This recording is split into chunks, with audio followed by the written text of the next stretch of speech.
Hey friends, you'll have to excuse my appearance. I've been out in the yard doing some work, but I wanted to share a story that I think is just fantastic. To me, at least it is. We were, as I've shared many times, I substitute teach at a couple Christian academies. The other day, I was substituting in a middle school science class. I know what's wrong with me. I love these kids. I relate to them. Maybe that's where God wants me. I don't know. But anyway, science class, they're showing a video. And the video was talking about the size of our sun. You and I go out each day. We just expect the sun to be there. And it's huge, right? I mean, it is literally massive. It's almost 94 million miles away from us, though. And did you know that it's 109 times bigger than the Earth?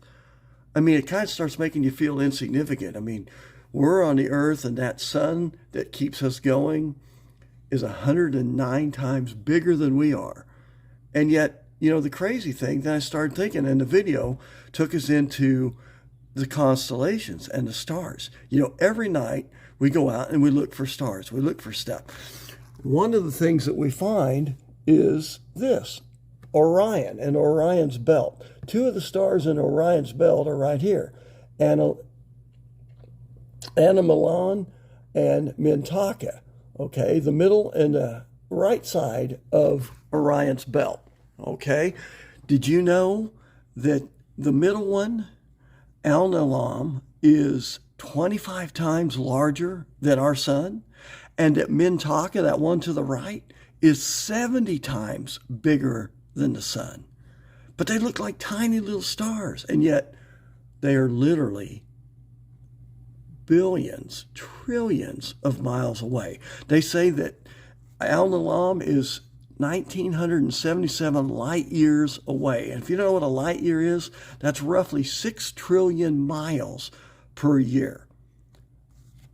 So what that's telling us is the lights that you and I see are stars that could have went out literally thousands, if not hundreds for sure, but thousands of years ago. But we're still seeing them. It makes you feel insignificant. It makes us feel tiny, small. And you start to think, well, maybe everybody's right. Maybe I'm not important. Maybe God doesn't care about me. He doesn't care about us.